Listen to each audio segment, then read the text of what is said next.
দর্শক, আপনি জানেন কি রাশিয়া আর বাংলাদেশ মিলে যৌথভাবে এমন এক পরিকল্পনা বাস্তবায়ন করতে যাচ্ছে যার ফলে হাহাকার পড়ে গেল ভারতের মধ্যে। ভারতের বিশেষজ্ঞরা বলছেন এটা ভারতের জন্য অনেক বড় ক্ষতির কারণ। আসসালামু আলাইকুম দর্শক, আশা করি সবাই ভালো আছেন। আজকে একটি গুরুত্বপূর্ণ প্রতিবেদন নিয়ে আপনাদের সামনে হাজির হলাম। আজকের এই প্রতিবেদনে আমরা জানবো রাশিয়া এবং বাংলাদেশ মিলে যৌথভাবে এক বিশাল বড় ইন্ডাস্ট্রি স্থাপন করতে যাচ্ছে বাংলাদেশের গাজীপুরে। শুধু ইন্ডাস্ট্রি স্থাপন নয়, বাংলাদেশ রাশিয়া থেকে উন্নত প্রযুক্তি বাংলাদেশের মাটিতে নিয়ে আসবে এবং বাংলাদেশের উন্নত প্রযুক্তি ব্যবহার করে বিশ্বমানের পণ্য বাংলাদেশের মাটিতে তৈরি হবে। দর্শক, এই খবরটা বের হওয়ার পর কেন হাহাকার পড়ে গেল ভারতের মধ্যে? ভারতের বিশেষজ্ঞরা কেন বলছেন এটা ভারতের জন্য বিশাল বড় ক্ষতির কারণ? চলুন দর্শক, এই ব্যাপারে বিস্তারিত আলোচনা শুরু করা যাক। দর্শক, রাশিয়া এবং ভারতের একটা ঐতিহাসিক সম্পর্ক রয়েছে। আর ভারত যখন শুনতে পেল তারা বাংলাদেশের মাটিতে এক বিশাল বড় ইন্ডাস্ট্রি স্থাপন করতে যাচ্ছে, তাও আবার ইলেকট্রনিক্স ইন্ডাস্ট্রি, যে ইলেকট্রনিক্স ইন্ডাস্ট্রিতে ভারত বিপুল পরিমাণে বিনিয়োগ করেছে, সেই ভারতকে বাদ দিয়ে রাশিয়া এখন বাংলাদেশের মাটিতে বিপুল অর্থ নিয়ে হাজির হলো।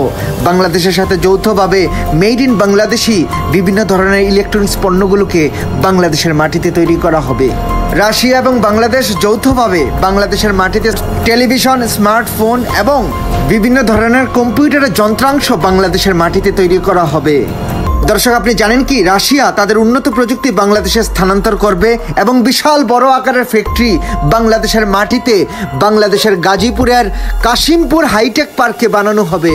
দর্শক, আপনি জানেন কি রাশিয়া বাংলাদেশের মাটিতে প্রায় 7,500 কোটি টাকা বিনিয়োগ করছে, কারণ এই বিশাল বড় মহাযজ্ঞ শুধুমাত্র একটি বিশাল বড় ফ্যাক্টরি তাই নয়, এখানে উন্নত প্রযুক্তি ট্রান্সফার করা হবে এবং অবকাঠামোগত উন্নয়ন আছে, বিভিন্ন ধরনের যন্ত্রপাতি বাংলাদেশের মাটিতে স্থাপন করা হবে।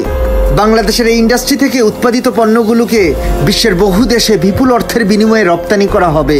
আর এই খবরটা শোনার পর হাহাকার পড়ে গেল ভারতের গণমাধ্যমে।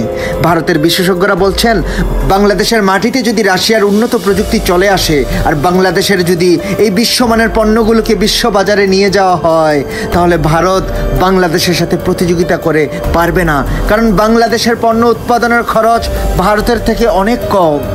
ভারতীয় পণ্য অত্যন্ত ব্যয়বহুল হয়ে যাবে বাংলাদেশের তুলনায়, আর বাংলাদেশের পণ্যগুলো হবে বিশ্বমানের, বিশ্ববিখ্যাত প্রযুক্তি ব্যবহার করে যেহেতু এগুলো বানানো হবে। দর্শক, রাশিয়া থেকে বাংলাদেশে 7,500 কোটি টাকা বাংলাদেশের মাটিতে বিনিয়োগ, আর দুই দেশ যৌথভাবে বিশাল বড় ফ্যাক্টরি বানাচ্ছে। এরপরই হাহাকার পড়ে গেল ভারতের অর্থনীতিবিদ, ভারতের গণমাধ্যমের মধ্যে। এই ব্যাপারে আপনি আপনার মূল্যবান মতামত কমেন্ট করে আমাদেরকে জানিয়ে দিন।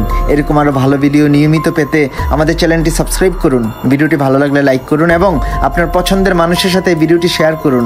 আজকের মতো এতটুকুই থাক। আল্লাহ হাফেজ।